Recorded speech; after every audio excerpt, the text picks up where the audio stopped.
వెంకటాపురం అనే చిన్న గ్రామంలో అరవింద్ అనే యువకుడుండేవాడు. అతన్ని మేనమామ రాఘవయ్య పెంచి పెద్ద చేసి రైతును చేశాడు. అటు పొలం పనులు చేసుకుంటూ ఇంటి పనులు కూడా చేసుకుంటూ సంతోషంగా జీవనం సాగిస్తూ ఉండేవాడు. ఒకనాడు రాఘవయ్య ఒక పెళ్లి సంబంధం తీసుకొచ్చాడు. ఆ అమ్మాయి పేరు హరిత.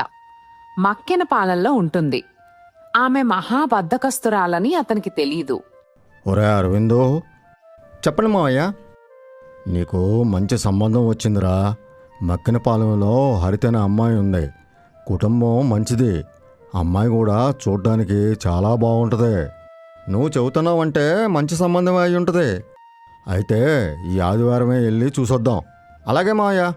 ఆదివారం రోజు ఇద్దరూ మక్కెనపాలెం వెళ్లారు. హరిత తల్లిదండ్రులు సుబ్బయ్య, వరలక్ష్మి ఘనంగా స్వాగతం పలికారు. హరిత అందంగా తయారై వచ్చి కూర్చుంది. అమ్మా, నాకు జ్యూస్ తీసుకురా. నాన్న, ఫ్యాన్ స్పీడ్ కొంచెం పెంచండి. చెల్లి, ఆ కర్టెన్ పక్కకు జరుపు అంటూ ఒక్క పని కూడా చేయకుండా అందరికీ ఆదేశాలు ఇస్తోంది. అది చూసి అరవింద్ ఆమె చాలా గారాబంగా పెరిగిందేమో అనుకున్నాడు. కాని అసలు విషయం మాత్రం గ్రహించలేకపోయాడు. పెళ్లి చూపుల కార్యక్రమం పూర్తయింది. నాకు అమ్మాయి నచ్చిందిరా. నాకు కూడా నచ్చింది మాయా. కొద్ది రోజులకే వారి పెళ్లి ఘనంగా జరిగింది. హరిత అత్తవారింట అడుగుపెట్టింది. మొదటి రోజు ఉదయాన్నే పడుకున్న హరితతో అరవింద్ ఇలా అన్నాడు. హరిత, నేను పొలానికి వెళ్ళాలి. కొంచెం టిఫిన్ పెడతావా? నాకింకా నిద్ర వస్తోంది. మీరు బయట ఏదన్నా తినేయండి. అరవింద్ ఆశ్చర్యపోయాడు. కనీసం టీ అయినా పెట్టు. టీ చేయాలంటే పాలు వేడి చేయాలి. నాకు బద్ధకంగా ఉంది. ఇక చేసేదేం లేక అరవింద్ వెళ్లి తనే టీ పెట్టుకున్నాడు. అలా రోజులు గడుస్తున్నాయి. పొలంలో పని చేసేది అరవిందే. ఇంట్లో వంట చేసేది అరవిందే. ఆవులకు మేత పెట్టేది అరవిందే. బట్టలు ఉతికేది కూడా అరవిందే. ఇల్లు ఉడ్చేది అరవిందే. హరిత మాత్రం మంచం మీద పడుకుని మొబైల్ చూస్తూ ఉండేది. పెళ్లి కాకముందే జీవితం బాగుండేది. పెళ్ళైన తర్వాత ఎందుకు పెళ్లి చేసుకున్నానురా అనిపిస్తుంది. ఇదంతా మా మావయ్య చేసిన ఘనకార్యం. ఏదో ఒక రోజు వస్తాడు కదా, అప్పుడు చెబుతాను అనుకుంటూ పనులు చేసుకుంటూ ఉండేవాడు. ఒక రోజున, హరిత, నువ్వు రోజంతా ఏ పని చేయకుండా ఎలా ఉండగలుగుతున్నావు? పని చేయడానికి జీవితం అంతా ఉంది. ఇప్పుడు ఎందుకు కష్టపడాలి చెప్పండి? హరిత సమాధానం విని అరవింద్ తల పట్టుకున్నాడు. అయినా సరే భార్య మారుతుందేమో అని ఆశపడ్డాడు. కాని హరిత రోజురోజుకి ఇంకా బద్ధకస్తురాలిగా తయారైపోతోంది. ఒకరోజు భారీ వర్షం మొదలైంది. ఇంటి పైకప్పు నుండి నీళ్లు కారడం ప్రారంభమైంది. ఆ రోజు ఉరుములు మెరుపులు కూడా వస్తున్నాయి. హరిత, లే, వర్షం పడేలా ఉంది. బయట దండం మీద ఆరేసిన బట్టలు తీసుకురా. హరిత కళ్ళు తెరిచింది. ఇంకో 10 నిమిషాలు పడుకోనివ్వండి. ఈ 10 నిమిషాల్లో బట్టలన్నీ తడిసిపోతాయి. తడిస్తే మళ్ళీ ఉతుక్కుందాం. అరవింద్ నిట్టూర్చాడు. చివరకు తానే వెళ్లి బట్టలు తీసుకొచ్చి ఇంట్లో వేశాడు. కొద్దిసేపటికి అరవింద్ పొలం పనులకు వెళ్లిపోయాడు. హరిత మాత్రం ఇంట్లో పడుకునే ఉండిపోయింది. కాసేపటికి వర్షం పడ్డం మొదలైంది. హరితకి వేడివేడి బజ్జీలు తినాలనిపించింది. అయ్యో, బజ్జీలు చేసుకోవాలంటే వంటగది వరకు వెళ్ళాలి. నూనె వేడి చేయాలి.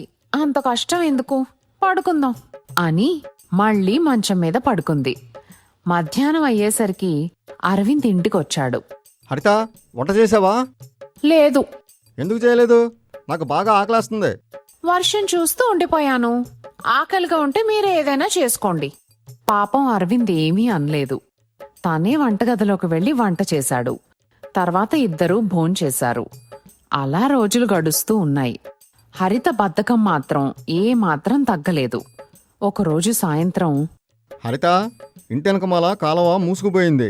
వర్షం ఎక్కువైతే నీళ్ళు ఇంట్లోకి వస్తాయి. కొంచెం శుభ్రం చేద్దాం పద. అయితే ఏమవుతుంది, ఏమీ కాదులేండి అని నిర్లక్ష్యంగా సమాధానం చెప్పింది.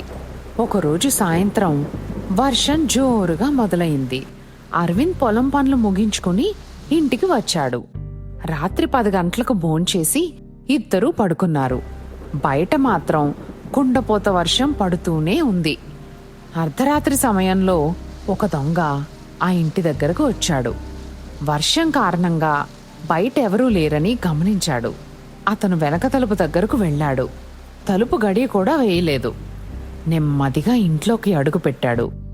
బీరువాలో ఉన్న కొంత డబ్బు, వెండి వస్తువులు సంచిలో వేసుకున్నాడు. అదే సమయంలో వర్షపు నీరు కిటికీ నుంచి లోపలికి రావడంతో అరవింద్కు మెలకువ వచ్చింది. హరిత, కిటికీ మూయలేదా? అని లేచి చూసేసరికి ఇంట్లో ఒక నీడ కదులుతున్నట్టుగా అనిపించింది. ఎవరక్కడా? దొంగ ఒక్కసారిగా పరిగెత్తాడు. దొంగ దొంగ! అరవింద్ అరవడంతో చుట్టుపక్కల వాళ్ళందరూ పరిగెత్తుకుంటూ వచ్చారు. కాని అప్పటికే దొంగ పారిపోయాడు. అయ్యో, ఇదెలా జరిగింది? ఇంటి వెనక తలుపు వేయలేదా? బద్ధకం వల్లే మర్చిపోయాను అంటూ హరిత ఏడవడం మొదలుపెట్టింది. జరిగిందేదో జరిగింది, ఇకనైనా నీ బద్ధకాన్ని వదిలిపెట్టు. ఆ సంఘటన హరితను మార్చింది.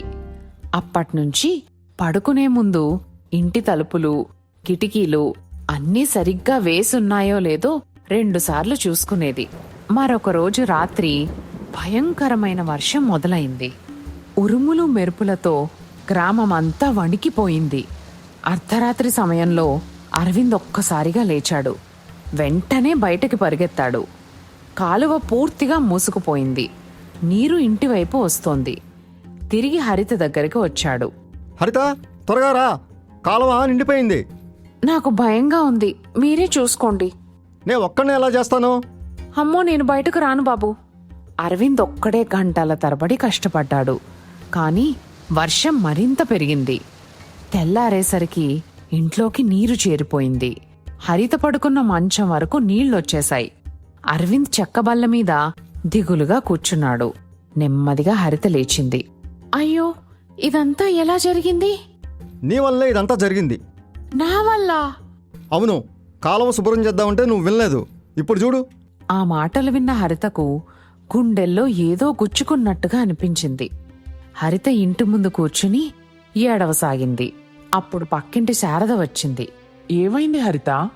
నా బద్ధకం వల్లే ఇంటికింత నష్టం జరిగింది. తప్పు తెలుసుకోవడం కూడా గొప్ప విషయమే. ఇక నుండి నీ ప్రవర్తన మార్చుకో. శారద మాటలు హరిత మనసులో బాగా నాటుకుపోయాయి. ఆ రోజు నుండి హరిత పూర్తిగా మారాలని నిర్ణయించుకుంది. ఉదయం త్వరగా లేవడం మొదలుపెట్టింది. ఇంటి పనులు కూడా చేస్తోంది. అరవింద్కు పొలం పనుల్లో సాయం కూడా చేయసాగింది. హరిత, నువ్వేనా? నేను నమ్మలేకపోతున్నాను. అవును, ఇకపై కొత్త హరితే కనిపిస్తుంది. నీలో వచ్చిన ఈ మార్పు నాకు చాలా సంతోషంగా ఉంది హరిత. మనం వాగుకు వెళ్ళాలి, పదండి.